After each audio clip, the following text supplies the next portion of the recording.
Bazzi, your single I Like That is out now. Another Woo! bop. I like that, yeah.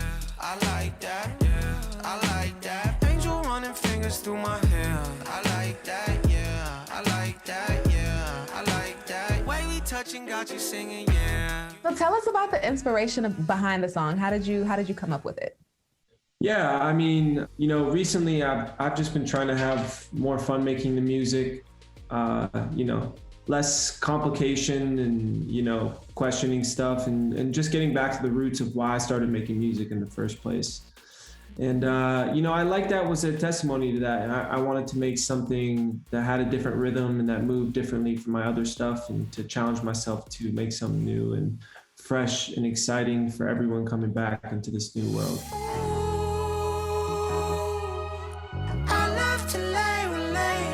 Next to you. You're into making songs about love. You're really good at that. So talk to us about how I Like That differs from the love songs we've received from you in the past. Yeah, I mean, I Like That is definitely not about like a specific person or anything. It's just a feeling and an energy and a positivity that I wanted to bottle and just put into a record. Well, you released about 5 singles last year, and due to the pandemic, they were deeply, deeply personal.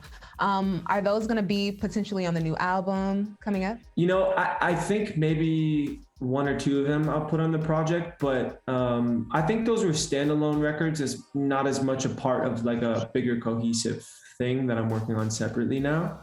So I think those were meant to do what they did in the time, but the new music has an entire fresh, different sound. One good night is worth 1,000 words. One good girl is worth 1,000 birds.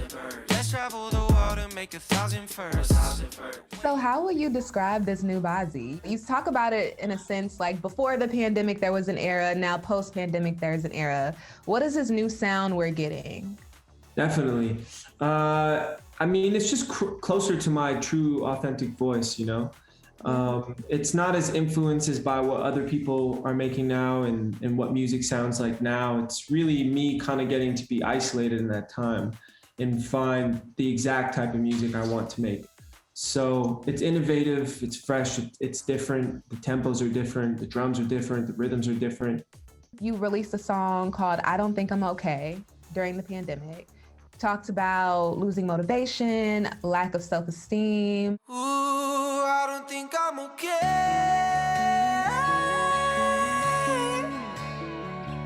Ooh, I don't think I'm okay.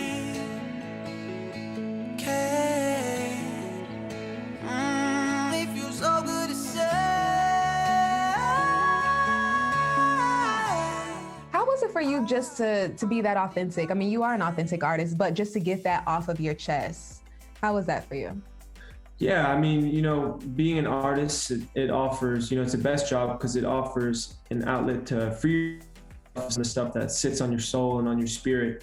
And, in exchange for getting to talk about it in the music, you get to, release it out of your system. So, I love doing that. The studio's always been like therapy for me. And anytime there's something I can't verbalize with words, music has always helped me do that.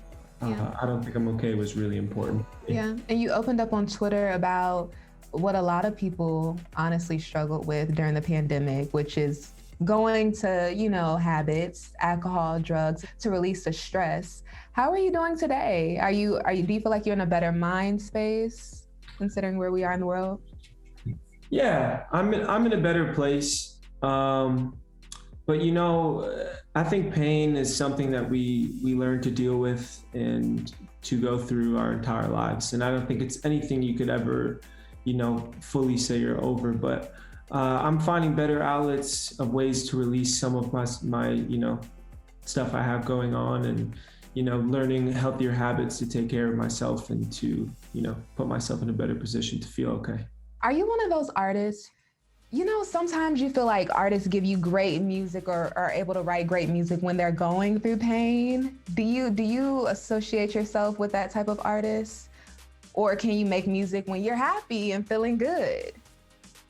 It's definitely a mix of both. But I'd say, definitely, unfortunately, some of my best work comes at some of my most unstable times in life, which is, once again, the trade-off of the job. But you know, to be in something and to get to speak on it ultimately is a gift because, you know, as it may be, you know, pain and trauma for you, it's also an outlet for somebody else or millions of people to release that sadness the same way that you got to creating the songs. I would love you till the end of time.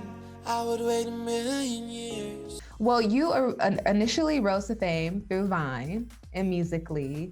Girl, I know how much you really want somebody. If you could look back to yourself when you first started in this industry, what would you tell you? Yeah, I probably tell myself to just to be yourself, to not worry so much about what other people might expect from you or want to see from you, but to, you know, I feel like we all spend our entire lives trying to find that true personal opinion that's unaffected by the outside world. And, you know, I'd say to just get closer to that, you know, really find out what you like, really find out the music you like, really find out the type of music you really want to make, and, you know, just continue trying to be yourself. You were preaching, Bazzi. This is inspirational. Seriously. That's a good point. I love that. Okay, well, pre-pandemic, you were touring with Justin Timberlake, Camila Cabello, and this year you were even nominated for a Grammy. Well, we know you are a Justin Timberlake fan. Is there any future where we can see a collaboration with you two? Maybe. You never know. I don't know. It's a good question. What do you want to manifest coming up, if you don't mind sharing? Because if you want to keep your dreams to yourself, I believe in that as well. But what do you want to manifest? I mean, it's, you know, honestly, my goals have really simplified, you know, from wanting the accolades and stuff like that. It's a lot less of that. And, you know, I just want my music to reach people. I want it to touch people.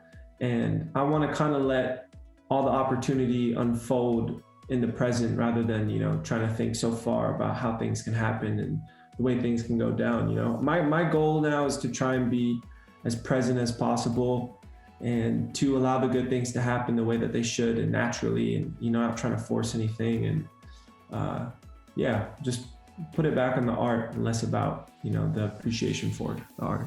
Well, new album. When can fans expect it? Any fun collabs, interesting collabs we can expect? Yeah, keeping a little DL about the album right now, but Okay. It's a really, really special project, and that's by far my best work to date. When you